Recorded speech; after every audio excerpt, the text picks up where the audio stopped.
May 1945.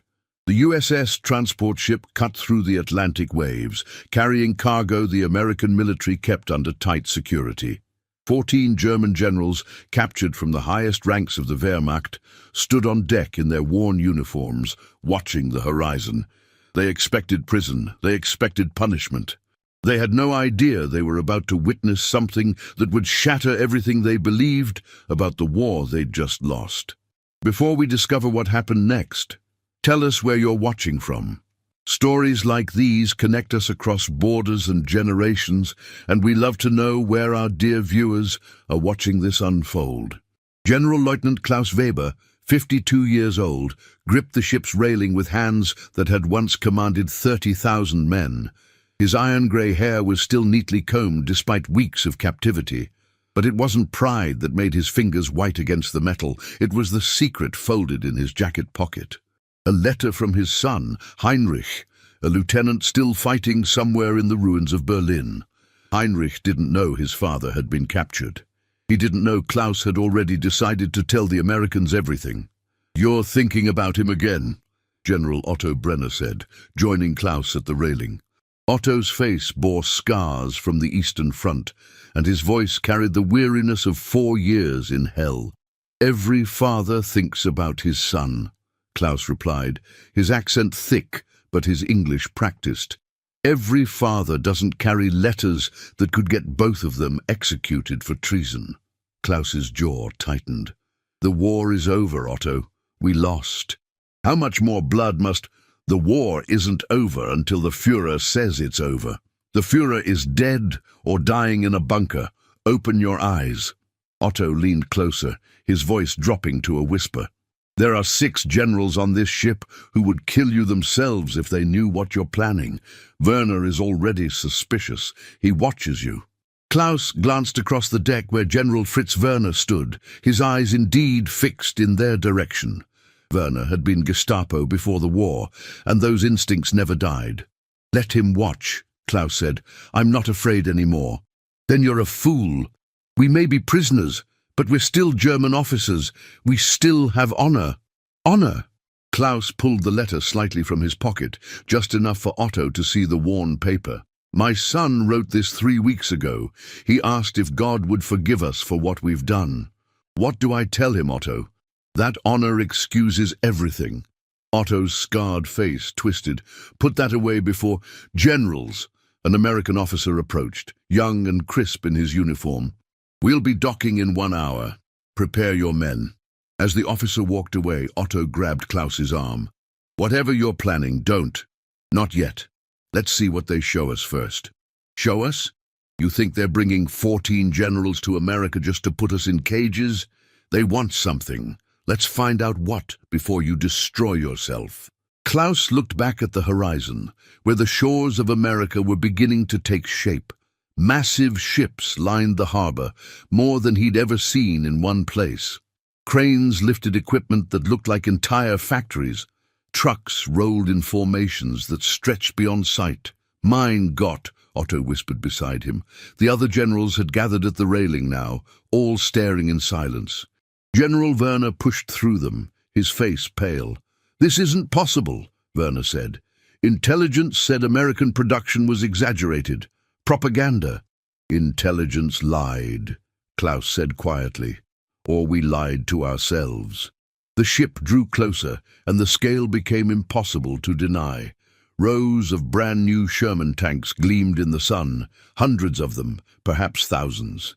Aircraft, not the handful they'd expected, but squadrons upon squadrons, sat ready on airfields that seemed to have been built overnight.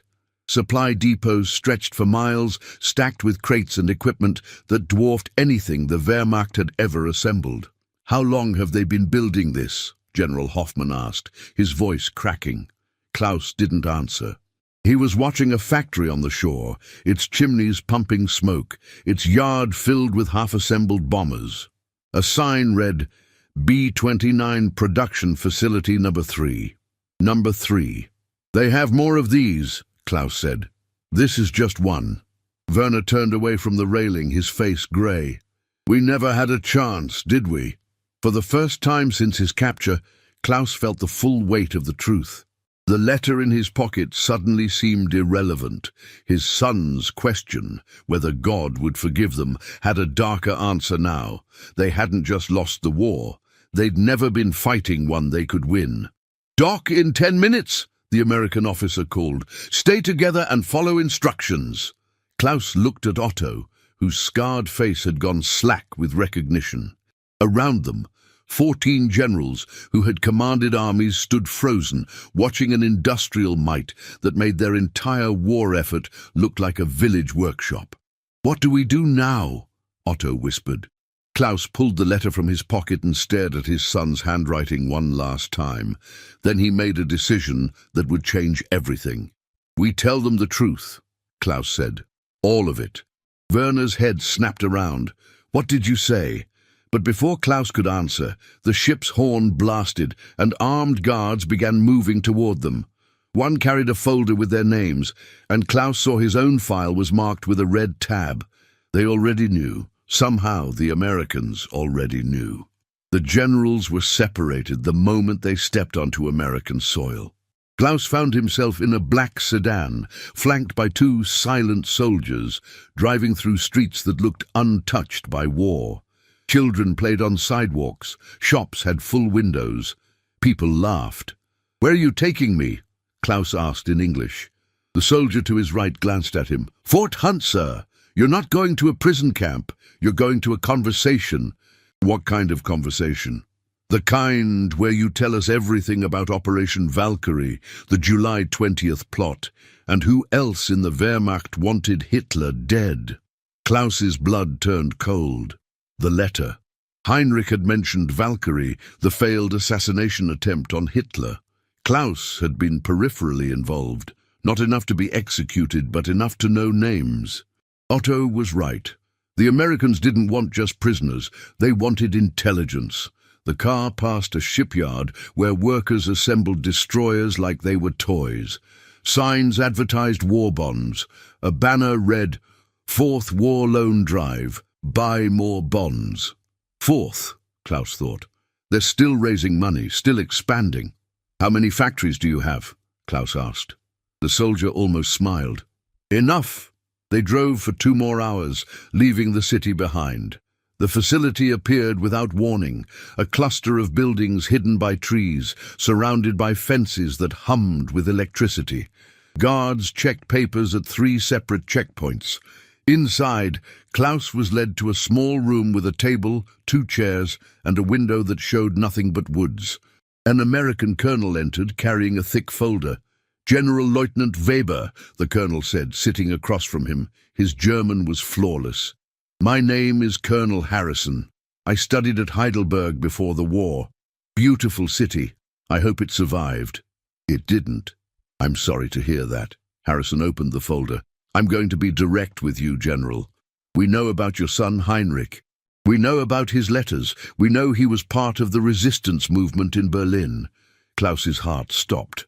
"That's not—" "We also know you plan to defect and provide intelligence on Wehrmacht leadership structure.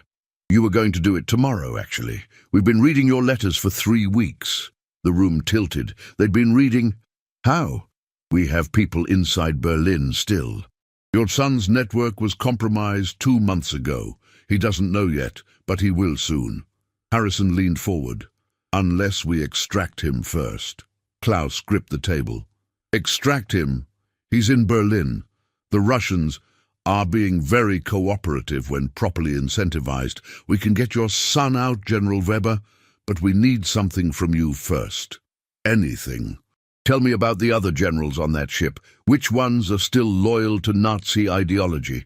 Which ones are pragmatists? Which ones would rather die than cooperate?" Harrison's eyes were cold and professional. "And most importantly, tell me which one is planning to kill you tonight." Klaus's mouth went dry. "What?" "General Werner requested a cell near yours. He told the guards it was for morale, old friends staying together. But we found a shiv in his belongings. He's Gestapo, General. He knows you plan to talk, and he's going to silence you before you can." The room felt suddenly smaller. Klaus looked at the window, at the woods beyond, and realized this wasn't an interrogation room. It was a safe house. If you help me, I'm dead. If you don't help me, your son is dead. Werner will kill you, and Heinrich will be arrested by the Russians in 3 days when they discover his resistance cell. He'll die in a gulag. Harrison slid a photograph across the table. Or he'll die like this. Klaus couldn't look at the photograph. He didn't need to. He knew what the Gestapo did to traitors. What do you want to know? Harrison pulled out a notebook. Everything. Start with who authorized the atrocities in Poland. Give me names, ranks, locations. Tell me who followed orders and who gave them enthusiastically. Tell me which generals can be reformed and which ones need to hang. This will take days. We have days. The Nuremberg trials are coming, General. History is going to judge what we did. I want to make sure it judges accurately. Harrison paused. And I want to save the men who tried to stop it. Your son tried. You tried, in your way. That counts for something. Klaus looked at his hands, the hands that had commanded men to their deaths. The hands that had signed orders he now regretted. Outside, through the window, American soldiers jogged past in formation, their equipment new and their faces young and confident. The other generals, Klaus said quietly. They saw the harbor. They saw the factories. They know now. Know what? That we never stood a chance. That everything we were told was a lie. Klaus met Harrison's eyes. Some of them will break. Some will become defiant. Werner will become dangerous. And you? Klaus thought about Heinrich, about the letter in his pocket, about the question his son had asked. Will God forgive us? I will tell you everything, Klaus said. But first, you get my son out. You promise me he survives. Harrison extended his hand. You have my word as an officer. Klaus shook it, feeling the weight of betrayal and salvation in equal measure. Outside, thunder rumbled, and rain began to fall on American soil. When does Werner make his move? Klaus asked. Harrison checked his watch. Our intelligence suggests between midnight and 3 a.m. That gives us 6 hours to get everything you know on paper. Start talking, General. Klaus began with the names, and as he spoke, he felt something he hadn't felt in years. Not quite redemption, but perhaps the first step toward it. The rain fell harder, and in a prison facility 20 miles away, General Werner sharpened his weapon and waited for nightfall. By midnight, Klaus had filled 20 pages with names, dates, and locations. His hand ached from writing, and his throat was raw from talking. Colonel Harrison had called in 3 other officers to verify information, and the room had transformed into a makeshift intelligence operation. Take a break, Harrison said, sliding a cup of coffee across the table. You've given us more in 6 hours than we've gathered in 6 months. Klaus sipped the coffee, real coffee, strong and hot, and felt its warmth spread through him. When will you extract Heinrich?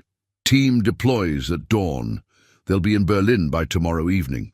Harrison lit a cigarette, offering one to Klaus, who accepted. You understand that if Werner succeeds tonight, your son's rescue is cancelled.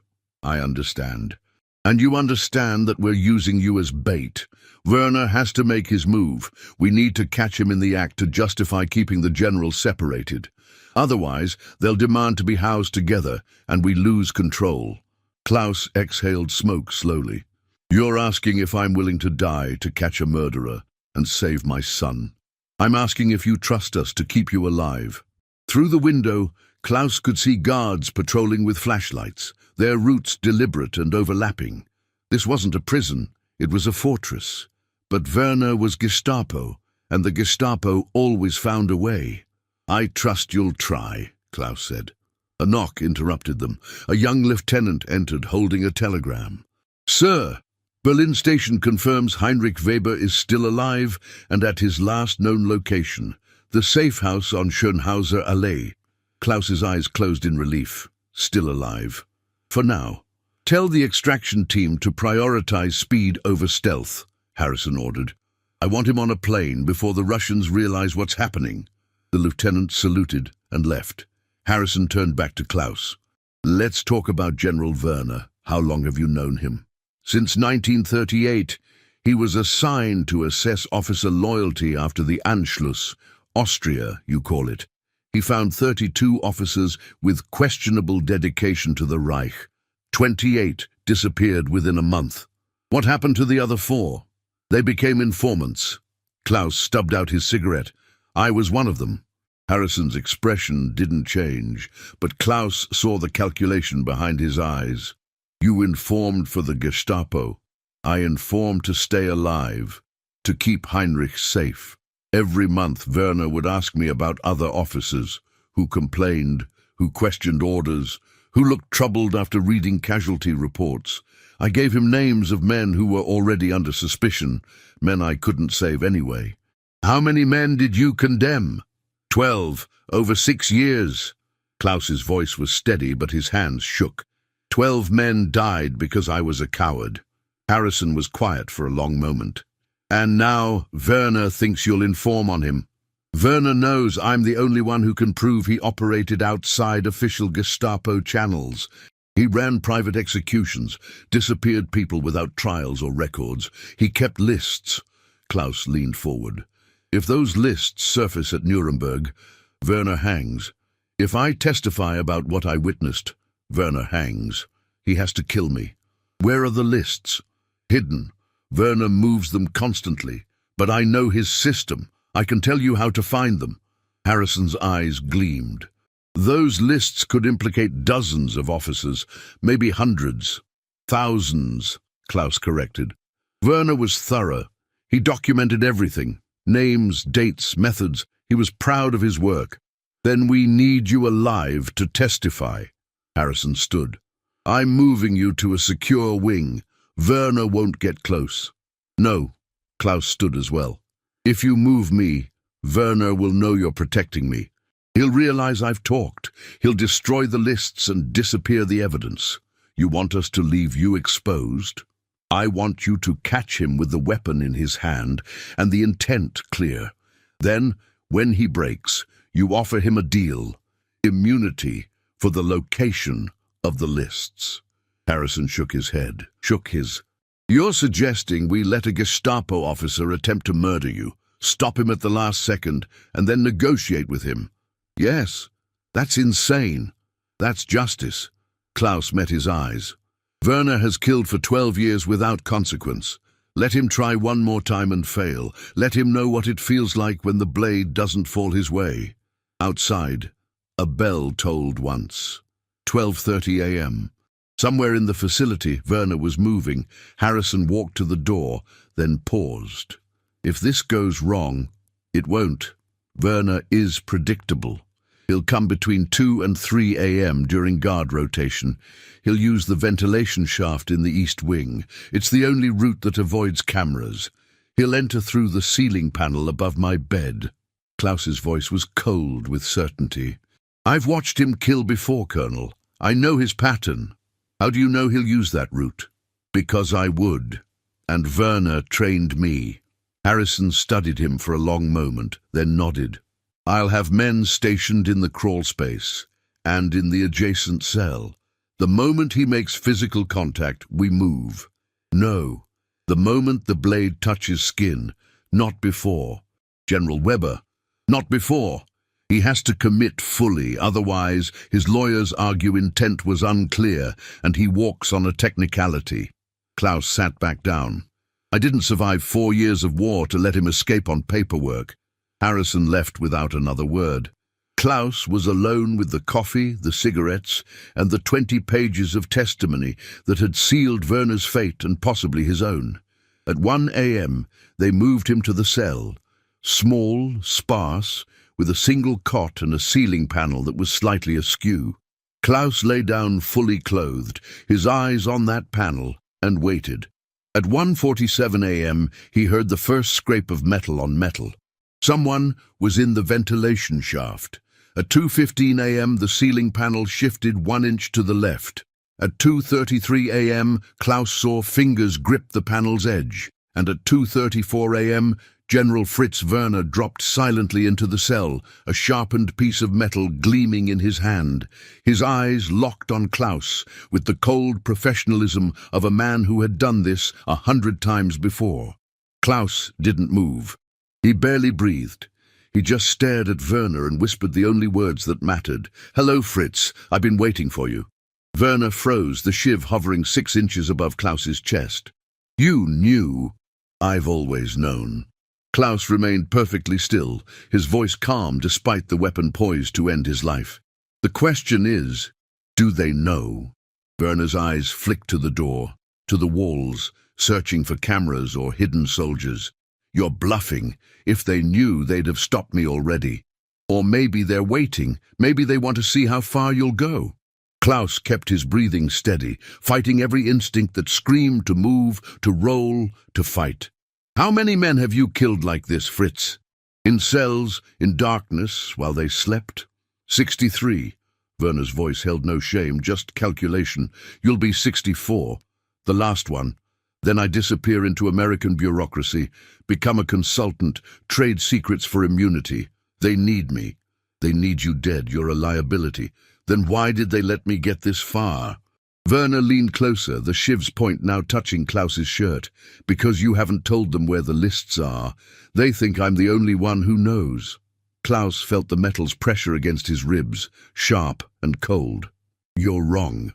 "About which part?" "All of it." Klaus's eyes remained locked on Werner's. "I told them about the lists 3 hours ago. I told them your system, your hiding places, your patterns. They don't need you anymore, Fritz. They just needed proof." Werner's face twisted with rage, and the shiv pulled back for a killing thrust. The ceiling panel exploded downward as 3 American soldiers dropped into the cell. The door burst open simultaneously, and Colonel Harrison entered with 4 more men. Werner spun, blade flashing, catching one soldier across the arm before being tackled to the ground. "Don't kill him!" Harrison shouted. "We need him talking." They wrestled the shiv away as Werner fought with desperate strength, landing 2 more blows before being restrained with chains. He was screaming in German, threats and curses that echoed off the cell walls. Klaus sat up slowly, his hands trembling now that the danger had passed. A medic appeared beside him, checking for injuries, but Klaus waved him away. His eyes were fixed on Werner, who was being dragged toward the door, still thrashing. "General Weber," Harrison said, breathing hard. "Are you hurt?" "No." "That was the stupidest, bravest thing I've ever seen an officer do." Klaus stood on unsteady legs. "Did you get what you needed?"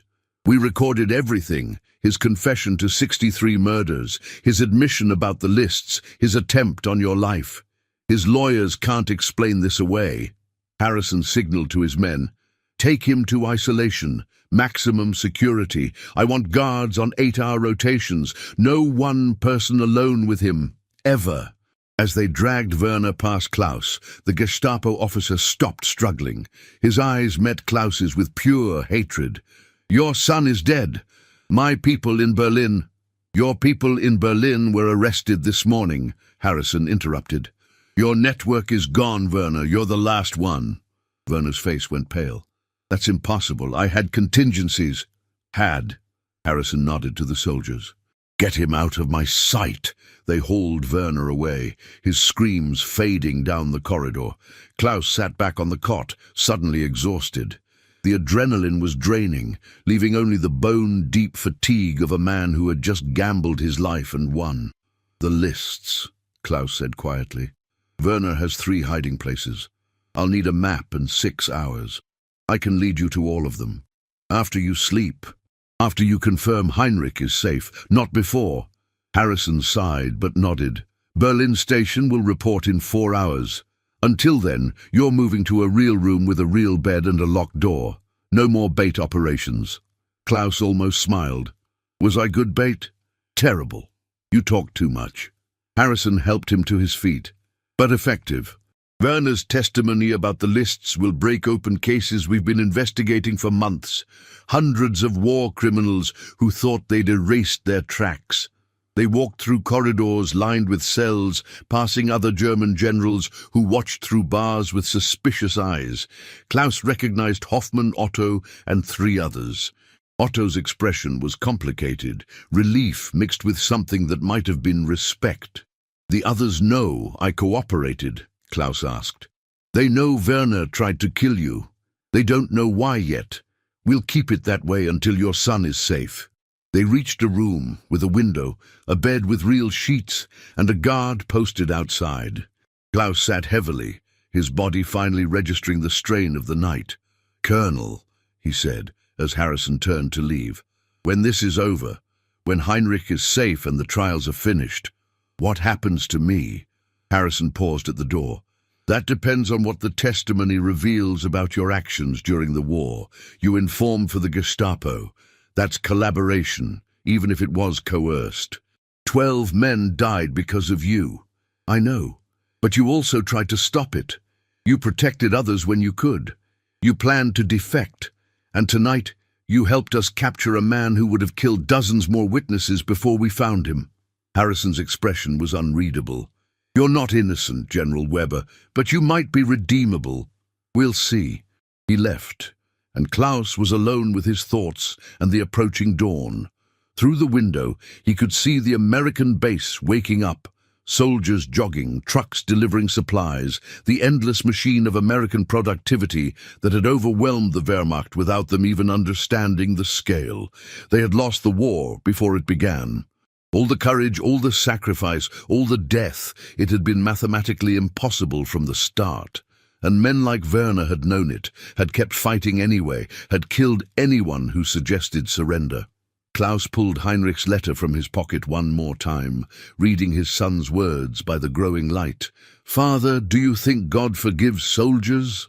Not just the ones who followed bad orders, but the ones who gave them. I've done things I can't take back. We all have. When this is over, if we survive, can we ever be clean again?" Klaus didn't have an answer, but as the sun rose over American soil, he decided that maybe asking the question was the first step. Maybe admitting the guilt was how redemption began. Outside, a jeep pulled up. Colonel Harrison jumped out and ran toward the building.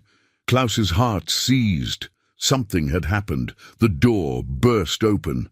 Harrison was breathing hard, a telegram in his hand, and his face was split with a smile. "Berlin station confirms extraction successful. Your son is on a plane to London. He'll be safe in Allied custody by tomorrow." Klaus's legs gave out. He sat on the bed, his face in his hands, and for the first time in 6 years he wept. Not from fear or despair, but from relief so profound it felt like being reborn. Harrison stood awkwardly in the doorway, then quietly closed it, giving him privacy. Alone, Klaus cried for his son, for the 12 men he'd condemned, for the war they'd lost, and for the slim, fragile possibility that maybe, just maybe, there was still a path forward through the ruins. The next morning, Friedrich found Werner alone near the medical tent. His friend's hands trembled as he rolled a cigarette. "I need to tell you something," Werner whispered. "About what I saw in the war room." Friedrich grabbed his arm. "Don't! Whatever you saw, forget it. They're building something, Friedrich, something that will end the war in days." Werner's eyes were haunted. "I saw the blueprints, the calculations. If Germany had this—" "But we don't." Friedrich's voice was sharp. "And we never will." Werner pulled away. "You don't understand. I memorized parts of it, the design, the specifications." He tapped his temple. "It's all here." Friedrich felt ice in his chest. "What are you saying?" "I could write it down, find a way to send it home." Werner's voice cracked. "Save our families, end the occupation. That's treason against the surrender terms. Is it treason to save your own people?" Before Friedrich could answer, Major Harrison appeared around the corner. Both men snapped to attention. "At ease." Harrison's eyes moved between them. "Everything all right here?" "Yes, sir," Friedrich said quickly. Harrison studied them for a long moment. "General Brenner wants to see you both, now." As they walked toward the headquarters, Werner leaned close. "Tonight. I'm going to do it tonight." Friedrich's mind raced. He had hours to decide, stop his friend and protect his conscience, or stay silent and become complicit in something that could change everything. The war wasn't over. Not for them. General Brenner stood before a massive map of Europe, red pins marking occupied territories. He didn't turn when they entered. "Tell me, gentlemen," he said quietly, "what do you think happens to Germany now?" Friedrich and Werner exchanged glances. It was clearly a test. "Rebuilding, sir," Friedrich answered carefully. "Division," Brenner corrected, finally facing them. His weathered face showed no emotion. "The Americans will take half, the Soviets the other. Your families will live under occupation for decades." He paused. "Unless someone changes the balance of power." Werner's face went pale. Friedrich felt his stomach drop. "I know what you saw, Lieutenant Werner." Brenner's voice was steel. "In the war room. I know you were there." "Sir, I also know what you're planning." Brenner moved closer. "And I'm here to tell you that I've been planning the same thing." Friedrich's world tilted. "Sir, there are others, high-ranking officers across 3 camps who believe our surrender doesn't mean abandoning our people." Brenner's eyes blazed with conviction. "We have connections, ways to communicate with Germany. What we need is information." "This is madness," Friedrich breathed. "This is survival." Brenner turned to Werner. "Can you recreate what you saw?" Werner's hands shook. I think so." "Then you have a choice." Brenner's voice softened slightly. "Help us save Germany, or watch your homeland become a puppet show for foreign powers." Friedrich stepped forward. "And if we refuse?" Brenner smiled coldly. "Then you'll have a terrible accident, both of you." The door locked behind them with a soft click. They had 1 hour to decide. Brenner left them in a guarded office, 2 guards outside the door. Werner paced like a caged animal. "This is our chance, Friedrich, to actually do something. It's espionage. They'll execute us if caught. They'll execute us if we refuse Brenner." Werner's voice rose. "You heard him. We're already dead if we say no." Friedrich sank into a chair, his mind spinning. Everything he'd tried to leave behind, the war, the ideology, the violence, was catching up. "What about Anna?" he asked quietly. Werner stopped. "What?" "The nurse, the one who's been kind to us. The Americans who treated our wounds, fed us, showed us mercy." Friedrich looked at his friend. "We do this and we betray all of them. They're not our people. Maybe that's the problem." Friedrich stood, his resolve hardening. "Maybe that's why we lost, because we kept dividing the world into us and them." "You sound like a traitor." "I sound like someone who's tired of fighting a war that's already over." Friedrich moved to the window. Below, he could see Anna walking between tents, carrying medical supplies. "We have one chance to be better than what we were." Werner's face twisted with anguish. "And what about our families? Our families would want us to survive, to come home, not die as spies in a foreign land." The door handle turned. Their time was up. Brenner entered, eyes expectant. "Well?" Friedrich and Werner looked at each other. Everything hung in the balance. "We need time," Friedrich said. Brenner's expression darkened. "Time is something you don't have." "One day," Werner added quickly, "to think clearly. It's too important to rush." For a long moment, Brenner studied them. Then he nodded slowly. "Tomorrow morning, 6 o'clock. You'll give me your answer then." He moved to the door, then paused. "Choose wisely. Germany is counting on men like you." When he left, Werner collapsed into a chair. "What are we going to do?" "We're going to survive," Friedrich said, "but not his way." That night, Friedrich requested to see Major Harrison. The American officer arrived within an hour, concern on his face. "Is something wrong?" Friedrich took a breath. This was the moment. Once he spoke, there was no going back. "I need to report a conspiracy, sir, among the generals." Harrison's expression shifted instantly to sharp focus. "Go on." Friedrich told him everything. Werner's accidental discovery, Brenner's recruitment attempt, the threat. Werner sat silently, neither confirming nor denying, his face a mask of conflict. When Friedrich finished, Harrison was quiet for a moment. "You realize what you're doing? You're informing on your superior officer, on your own countrymen." "I'm trying to save my friend's life," Friedrich said simply, "and do what's right." Harrison nodded slowly. "You'll need to testify, both of you. There will be an investigation. Werner finally spoke, his voice broken. Will they execute Brenner? That's not your concern anymore. Harrison stood. You made the right choice, gentlemen, the hard choice. But as guards came to separate them, Friedrich wondered if Werner would ever forgive him. 3 months later, Friedrich stood outside the camp hospital, waiting. The investigation had been swift and thorough. Brenner and 4 other generals were court-martialed. The conspiracy was larger than anyone imagined.